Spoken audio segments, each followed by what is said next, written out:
오늘 두 번째 인터뷰로 모신 분은 국어사전을 혼내는 시인 박일환 선생님이십니다.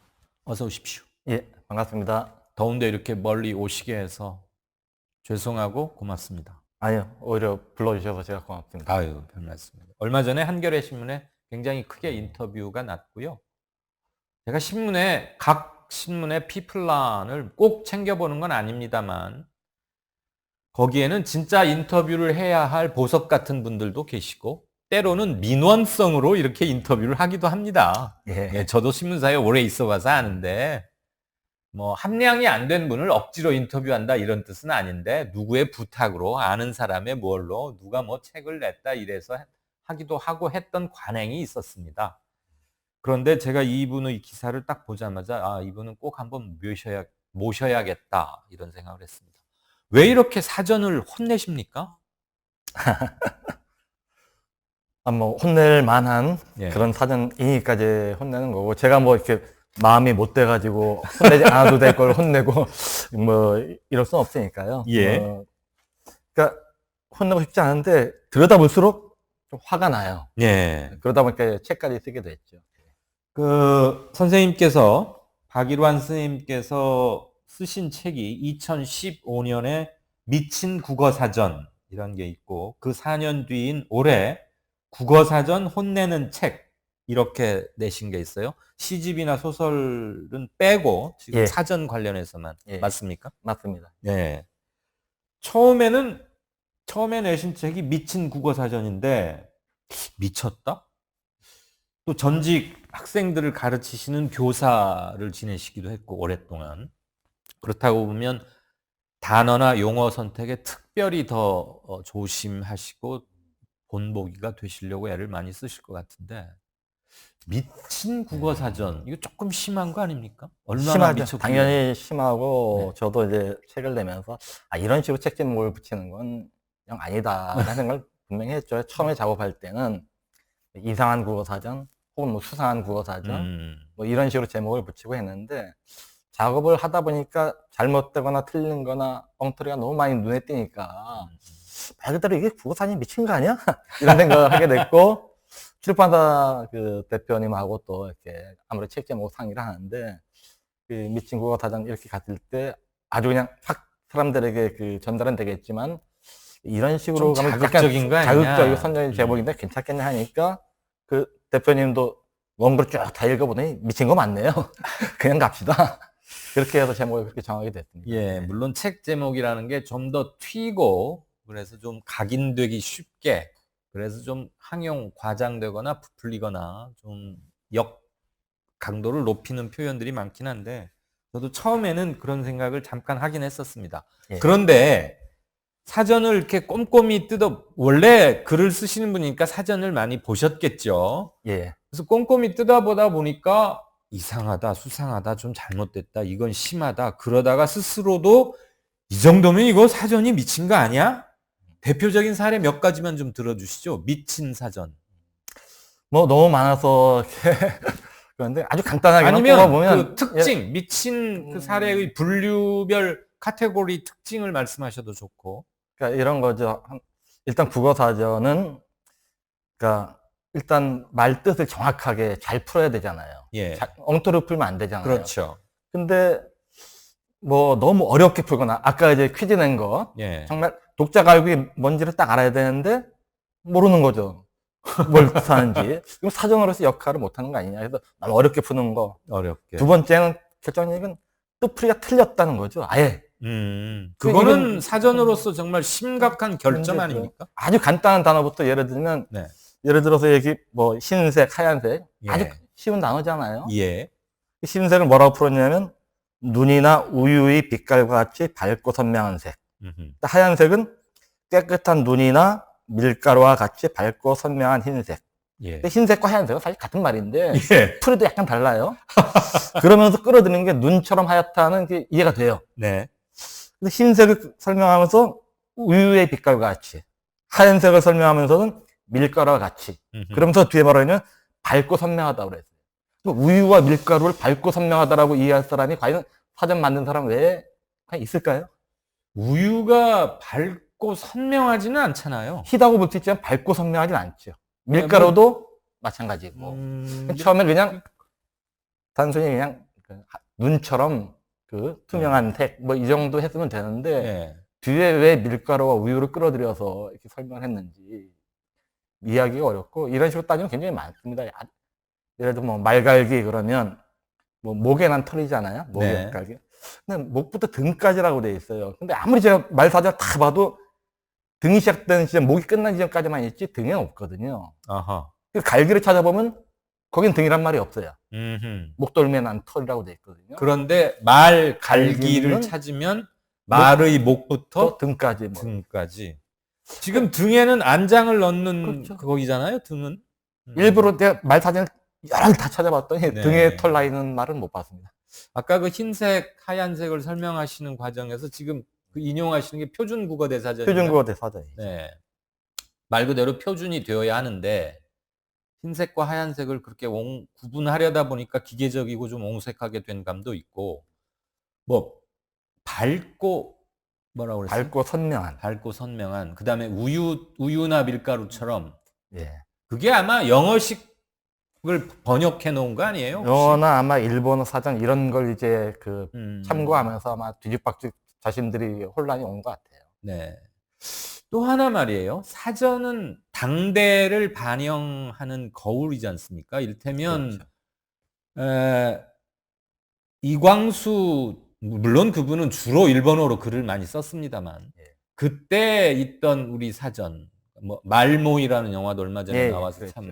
참 좋은 영화다 이런 생각을 했는데, 그 한 1960년대에 편찬된 사전, 그리고 20세기 말, 그다음에 2019년, 20년쯤 되면 세태를 어디까지 반영할지, 어떤 말은 표제어로 올려도 되고 어떤 말은 뺄지, 뭐 이런 기준을 정하는 거 가지고는 굉장히 논쟁적일 수밖에 없다는 거는 대부분 교육을 받으신 분들은 다들 동의하고 아는데, 사전 자체가 틀린 게 너무 많다라는 선생님의 주장과 지적, 네. 그리고 선생님은 그 늘 사례를 들어서 지금 지적을 하시잖아요. 그렇죠. 그건 매우 충격적인데, 이렇게 잘못된 설명이 이렇게 오랫동안 유지되었던 이유는 뭐라고 생각을 하십니까?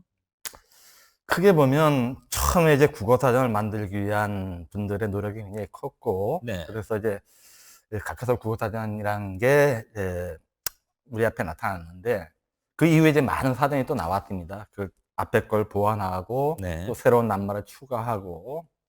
근데 문제는 그 과정에서 그러면 앞에 나온 사전을 뛰어넘어야 되잖아요. 뛰어넘고 또 앞에 사전에서 오류가 있었으면 바로 잡아야 되고. 네.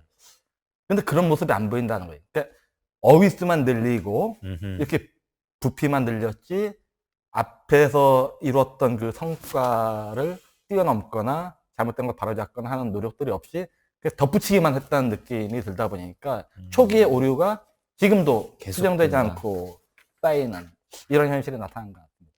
수정 증보를 해나가야 되는데 수정은 거의 하지 않고 증보만 해나가다 보니까 처음에 실수가 바로 잡히지 않고 계속 이어져서 나중에는 그게 실수인 것조차 인식하지 못하게 된다. 그렇죠. 네.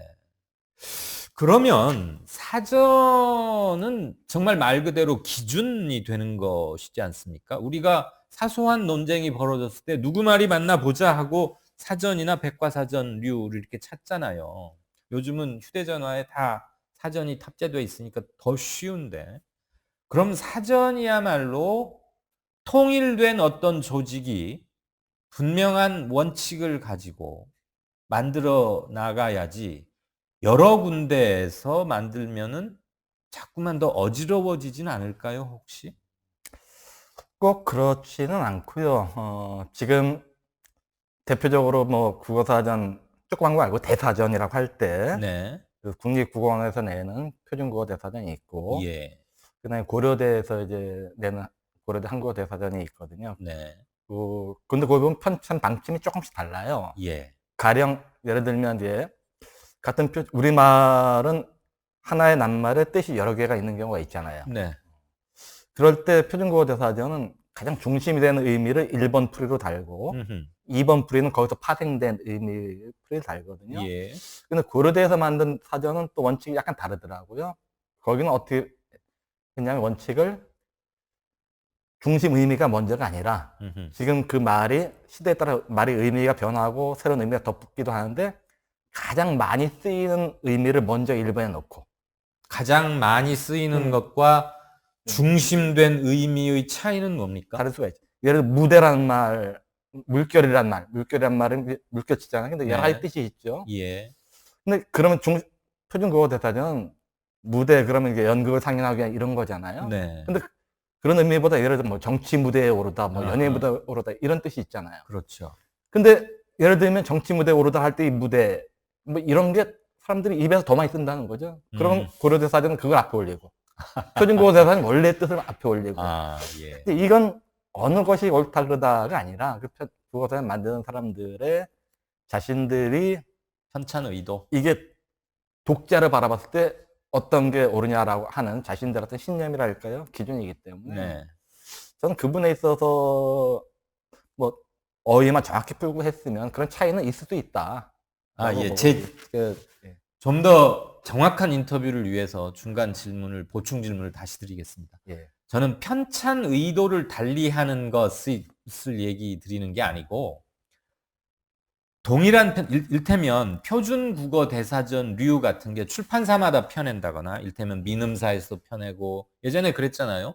두산백과에서도 뭐 펴내려고 그러고, 동아출판사에서도 또 펴내고, 이렇게 출판사마다 사전을 펴낼 때, 그럼 우리가 여러 사전 중에 무엇에 가장 확실한 의미를 부여하거나 중심점으로 삼아야 하는지에 대해서는 일반 사전 이용자들이 그 사전을 다 꼼꼼히 연구하듯이 샅샅이 조사할 수는 없기 때문에, 저는 공신력을 이미 제도적으로 인정받은 기관에서 통일된 원칙을 가지고 계속 수정 증보 쭉 해 나가는 게 어떻겠느냐라는 질문을 드린 겁니다. 예, 뭐 이해를 했고요.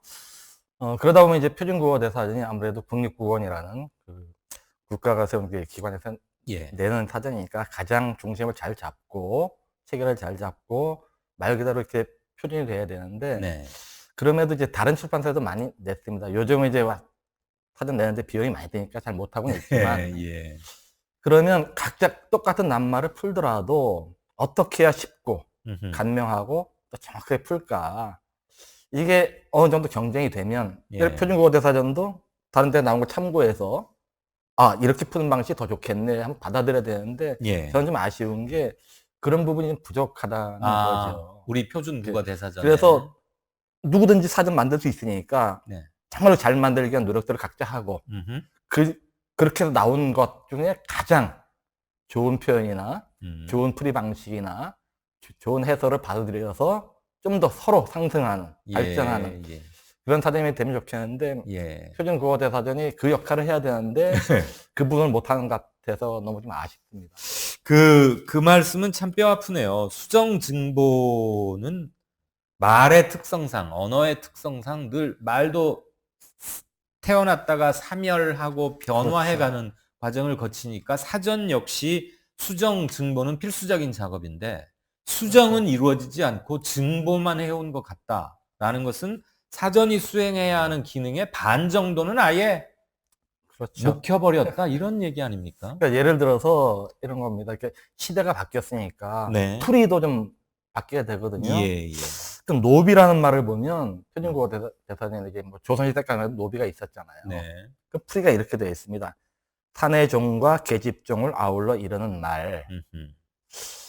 뭐 조선시대에야 뭐 산에 뭐 계집 많이 썼지만 지금 21세기에 이런 말은 좀 이렇게 뭐 비하적인 표현이잖아요. 그럼 남자종과 여자종이라고 바꿔서 이제 풀을 해주는 게 시대에 맞는 그 사전 같은데, 또는 뭐 남녀 가릴 것 없이 그렇죠. 종을 통칭해서 부르는 말하고 종이 뭔지를 설명 부연해주고 그러면 되는 게 아닌가 그래서 난민을 표현하면서 여러 가지 전쟁이나 뭐 어떤 어려움을 겪어서 이제 다른 지역으로 가는 거 이래야 되는데, 거기 또 백성이란 말을 집어넣었단 말이에요. 풀이를 하면서. 이게 조선시대식 표현인 거죠. 그러니까 이게 시대 흐름에 맞춰서 이런 걸 좀 표현을 바꾸고 다듬고 해야 되는데, 그런 것들을 안 하고 있다는 거예요. 그럼 우리 박 선생님께서 이렇게 사실 사전을 꼼꼼히 보는 건 굉장히 글씨가 작고 네. 또 양피지라 그러던가요? 아주 얇은 종이로 두께가 이만큼이니까 분량이 어마어마할 거 아니에요. 근데 그거를 정말 우리 말과 글에 대한 애정과 제대로 쓰기 차원에서 본인의 눈이나 건강을 해쳐가면서 아마 하셨을 텐데 차라리 사전을 재편찬을 하셨으면 어때요? 박일환, 수정본 뭐 이렇게. 근데 이제 요즘은 어차피 종이 사전 시대는 아니니까요. 예. 표준국어 대사전도 그 몇 권짜리 크게 종이 사전 냈지만 네. 그 이후로 수정된 꽤 있어요. 예. 개정판을 못 냅니다. 돈도 많이 들고 또 우리가 사서 보지도 않아요. 그렇죠. 요즘은 이제 예. 웹사전이죠. 그래서 예.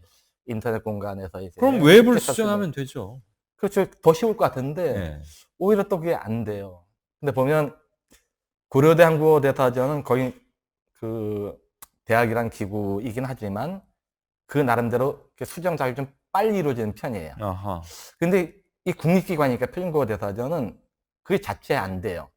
연구원들끼리 마음대로 못 바꿔요. 음흠. 그래서 국어 심의를 열어서 네. 그 심의를 거쳐서 그 보면은 1년 한 분기별로 몇 번씩 발표를 합니다. 이 사전에 실린 낱말 몇 개, 새로운 낱말을 올렸습니다. 네. 이 뜻을 좀 바꿨습니다. 하는데 그것들이 이제 그게 한 열 몇 개밖에 안 돼요. 한 번 할 때마다. 신문에 보도가 보다. 가끔씩 되죠. 예. 1년에 서너 번. 그런 식으로 바꿔가지고는 음. 제가 어떤 그 신문사 기자님이 그러더라고요. 표준국어 대사전에서 자기가 잘못된 걸 3,000개를 발견했다라고 한 예. 페이스북에서 봤는데 예. 제 느낌으로는 3,000개 아니라 3만 개는 될 것 같아요. 그래서 아예 저는 이걸 정말로 표준국어 대사전 그 사이트 닫고 네. 10년, 20년 걸리든 네. 장기적으로 해서 정말로 새롭게 만드는 과정이 좀 있어야겠다. 국립국어연구원에서 박 선생님 꽤 싫어하겠는데. 아예 좋아하진 않겠죠. 그러니까 이건 그렇지만 몇 개 단어 바꿔서 되는 수준은 아니라는 판단을 하고 있습니다. 국립기관의 특성상 그리고 공무원 조직의 병폐 중에 하나라고 흔히들 지적은 하는데 요즘 공무원 사회가 많이 바뀌고 있는 건 물론 알긴 압니다만 여러 가지 거쳐야 할 행정적 절차 이런 것 때문에 신속함이나 기민성이 좀 떨어지고 그다음에 아무래도 보수적으로 판단하는 경향이 좀 있고 그래서 고쳐야 할 과거부터 지속되어 온 고쳐야 할 실수나 오역 이런 거에 대해서 좀 소극적이다. 그래서 본인들도 알고는 있습니다. 예. 표준국어 대사전이 뭐 저만 이렇게 비판한 게 아니라 예. 뭐 국어학계 몸담는 사람들은 대부분 정말 문제가 많다라고 이야기하고 본인들도 아는데 네. 그러다 보니까 우리말샘이라는 사이트를 하나 새로 만들었습니다. 국립국어연구원에서요. 예, 네. 우리말샘 그래가지고 그 시민들과 함께 만들어가는 사전. 아. 그래가지고 다른 사람들이 누구든지 이런 낱말도 이런 뜻으로 올려달라고 하면 받아 실어요. 위키피디아식으로 그런 모두가 식의- 참여해서 예, 비슷한 셈이 되는 거죠. 오픈 스타일로 그 이렇게 올리면 이제 고쳐나간다 이거죠? 일단은 약간 검토는 하죠. 네. 제안은. 그렇게 해서 이제 올리는데 제가 보기에 그래서 그 지금 뭐 100만 단 이상을 싣겠다는데 자꾸 수량 위주로 갈 게 아니라 예. 모든 걸 다 올려요. 예를 들면 뭐 요즘 우리가 쓰는 뭐 유행어, 속어까지 다 제안만 하면 다 올려요. 예를 들어서 뭐 마네킹 몸매, 명품 몸매 이런 걸 과연 우리 단어로 인정을 해야 되는가. 이런 고민 없이 무조건 모아만 놓는 거예요. 체계도 네, 없이. 네. 그러니까 그러면서 표준국어 대사에 실렸던 잘못된 낱말풀이는 또 그대로 안 바꾸고. 근데 모든 은어나 젊은이들의 축약어를 특수계층에서 집중적으로 쓴다고 해서 그것을 우리 사회 전체의 언어 생활에서 받아들여야 하느냐는 참 논란거리 같고요. 제가 시청자 여러분들께 지금 박 선생님께서 지적하신 것을 하나 사례를 읽어드리겠습니다. 고려대에서 만든 한국어 대사전과 국립국어연구원에서 만든 표준국어 대사전에서 자궁, 좀 뭐 예로 든 게 조금 뭐하긴 합니다만 선생님께서 이걸 골라놓았기 때문에 여자의 신체 기관의 일부인데요. 자궁. 우선 표준국어 대사전에는 의학용어다 이렇게 돼 있고 여성의 정관의 일부가 발달하여 된 것으로 태아가 착상하여 자라나는 기관. 유사한 말로 자호 또는 포궁이라는 게 있다. 이렇게 쓰여 있는데 이거는 명백히 잘못된 설명을 내포하고 있습니다. 그것을 고려대에서 만든 한국어 대사전을 보면 바로 알 수 있습니다. 자궁, 포유류의 암컷에서 수정란이 착상하여 분만 때까지 발육하는 기관이라고 한국어 대사전, 고대에서 낸 거는 이렇게 돼 있습니다.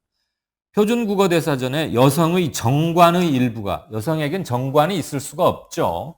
아마 이건 수란관의 일부가 발달하여 된 것으로 이렇게 쓰여져야 하는데, 정관의 일부가, 이 표현이 몇십 년째 계속되었던 겁니다. 지금 선생님께서 지적하시는, 그리고 시청자 한 분께서도 사전 편집자들의 직무유기가 아닌가 싶습니다라는 견해를 전화카드 한장님께서 올려주셨는데, 바로 정확한 지적이 아닌가 예, 싶고요. 그렇죠. 이런 직무유기, 수정 작업을 거의 포기한 채 증보만 하는 게 거의 구조화되어 있다면 근본적인 개혁을 하라. 지금 이게 박 선생님의 주장이신 거죠? 저는 국립국어원장, 지금 어느 분이 맡고 계신지 모르겠지만 네. 그런 책임감을 느끼고 있다면 새로 만들면 물론 이제 기간과 비용이 많이 들 텐데 예, 자기 예. 직을 걸고 네. 하여튼 그 청와대를 찾아가건 국회를 찾아가건 한 100억, 200억 이거 편찬비 예산에 반영해 달라. 정말로 그 우리나라 대표하는 국어사전을 만들 수 있도록 도와달라. 이렇게 좀 이렇게 나서주는 그런 역할을 좀 해야 되는 거 아닌가 그런 생각을 좀 합니다. 알겠습니다. 말씀 듣고 보니까 참 서글퍼져지려고 하는데요. 구체적으로 몇백억이 들지는 모르겠습니다. 선생님 말씀처럼 100억일지 200억일지 아니면 그보다 좀 더 큰 돈이 들지는 모르지만 예. 모든 것의 기본이자 기초이고 말과 글의 출발점이자 우리의 언어 생활을 풍요롭게 해주는 것에 설령 몇백억, 200억이 더 든다 한들 그 돈 때문에 못하고 있다면 우리가 어떻게 소득 3만 불을 자랑할 수 있으며 문화 국가, 문화 국민이라고 할 수 있으며 5,000년 역사의 화려한 문화유산을 뭐 그런 말 상투적으로 쓰잖아요. 예. 근데 정말 부끄럽네요.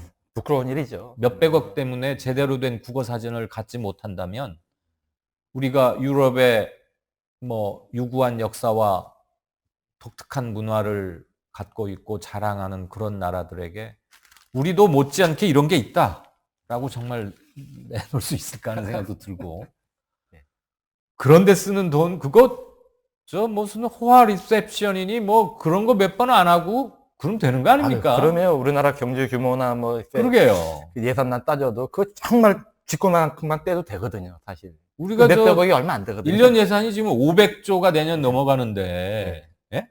500조예요, 조. 예. 네, 오늘 딱 되니까 이분이 왜 사전을 들추면서 이렇게 해오시는지를 알겠습니다. 말이 그렇지 그게 좀 고역입니까?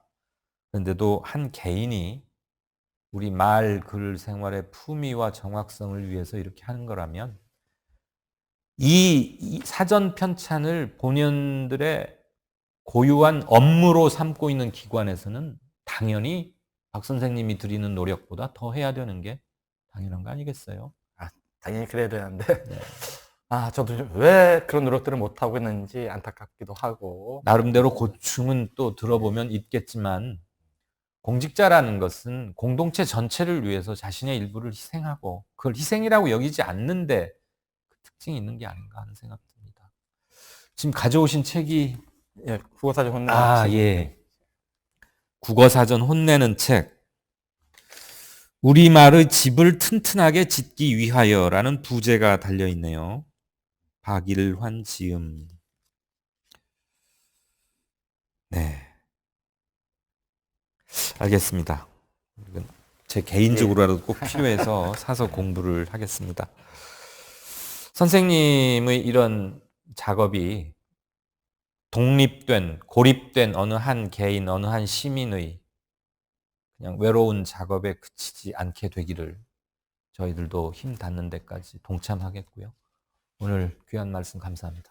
예, 불러주셔서 고맙습니다. 네. 예. 조금 시간이 길어졌네요. 6시 16분 들어갑니다. 한 주가 또 저뭅니다. 내일 주 5일제가 적용되지 않아서 못 쉬시는 분들 우리 주변에 참 많습니다. 주 5일제를 당연하게 여기면 좀 속상해하고 아, 나는 저런 세상에 언제나 살 수 있을까 하는 분들을 생각하는 게 그런 게 공동체가 아닌가 하는 생각을 합니다. 저희들은 방송을 쉬어서 주 5일제를 하면서 이런 말씀 드리려니까 참 좀 염치가 없고 쭈뼛거려집니다만 마음이라도 늘 그렇게 가져야 되지 않을까 그런 생각합니다. 7월 5일 이강윤의 오늘 이것으로 마칩니다. 주말 건강하게 잘 보내시고요. 월요일에 다시 뵙겠습니다. 시청해 주셔서 그리고 다운로드해서 들어주셔서 대단히 감사합니다.